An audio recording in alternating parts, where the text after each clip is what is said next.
Alright YouTubers, it's James with Hush Hut DIY. Show you in a minute, but I'm going to be replacing a gable vent on a brick front home, and I'm making it a vented gable as opposed to just a decorative closed off gable. But let me show you what we got here. So I had a custom order this. I'll put the link below who made it for me. Good people to work with. Turnaround time was pretty decent with Christmas break and everything, and reasonably priced. But as you can see, way up at the top, I don't know, 25 feet or so, is what we're going to be replacing. It's wooden, and it's just all rotted out, and there's actually a box behind there that they framed out in the attic that we'll also have to remove to make it a vented gable vent instead of just a closed off decorative one. So let me get up there and we'll go from there. Alright, here we are at the top. As you can see, it's non-functional. I don't know if you can see up in there, there's some little wasp nests, and it's all cracked and rotted out. So I'm just going to hammer this out. And take out all the caulking, because the new unit that I showed you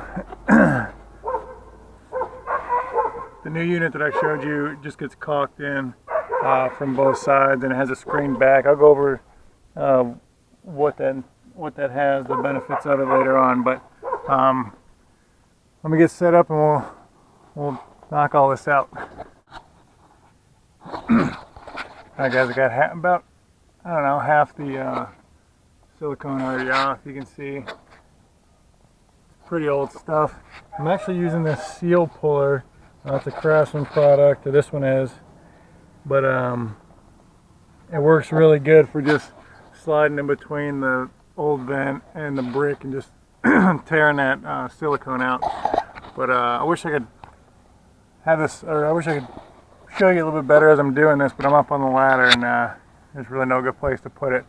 But next I'm gonna go get a trash bag, so when I start hammering this stuff out, it'll I can keep it, don't have to pick it up later.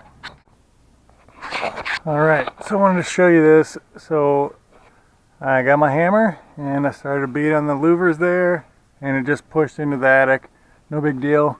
I'll get the rest of this out and then go from there. But look, as you can see, it's got the home wrap, or mine does anyway, the home wrap, but it's just boxed off on the back, making it a non-working louver, or gable vent, sorry. By putting in a active gable vent, it will help vent the attic when it's hot up there in the summer, because I have a black roof, and it will help all the exhaust air from the bathroom vents and things like that not be trapped up in this little peak part of the roof section. So I think it's a win-win, but that's only because I have, I don't know if you can see that, but fill insulation, loose fill insulation on my ceiling joist there. If we had insulation up on the rafters, then we couldn't use this because it would be letting out all the heat that's got the insulation's keeping in. So again, bear with me and I'll be right back. Alright guys, a little better view. You can see how raw this was. The original builders just nailed this to some of the sheathing. So I think that's what I'll do with the vent I have down there, but we'll see. But anyway, once you get one off, just use a hammer and pry the rest off all the way around.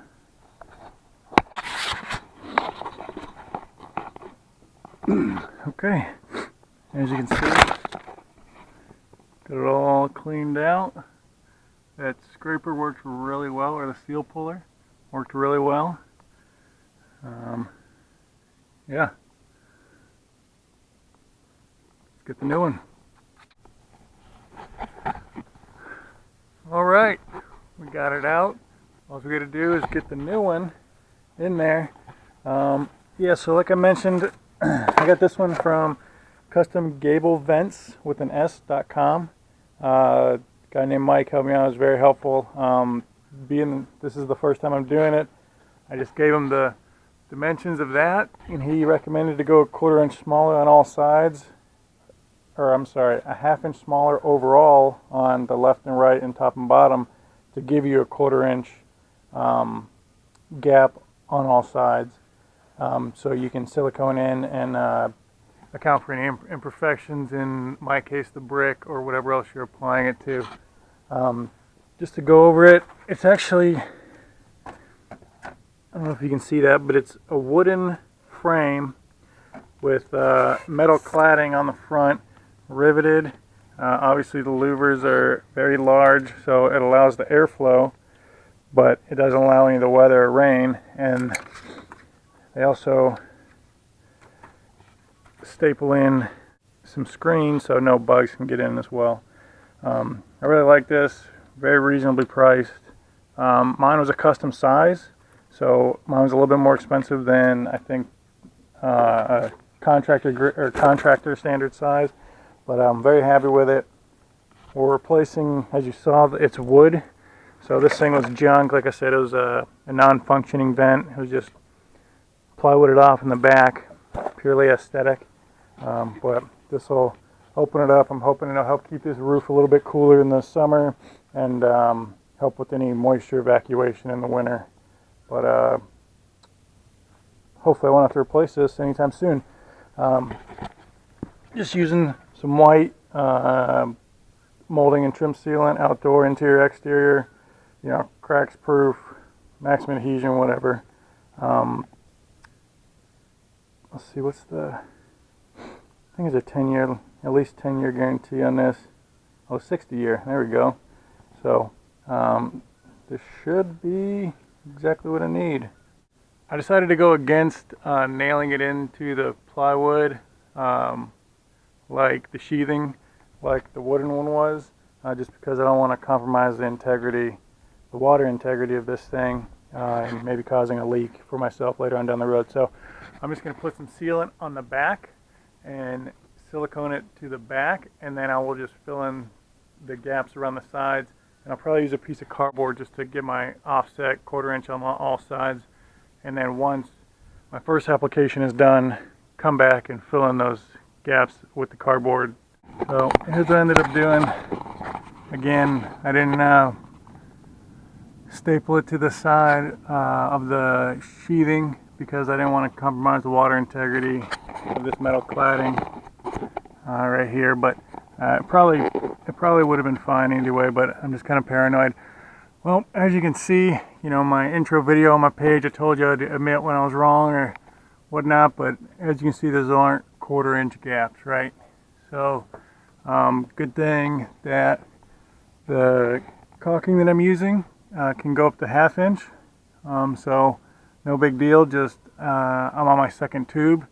I'll finish this up, and that'll be it. As you can see, I only needed to prop it up, putting the silicone on the back of the or on the top of the sheathing, and then pressing the vent in to hold it in place while we caulk around the edges worked flawlessly. So I needed this one just to give me some separation off the brick here, so I can get some good sealant in there, good intimate contact, so I won't have to worry about any water issues. But this is almost done. I'll be right back. All right, YouTube. Yep. You got all this knocked out.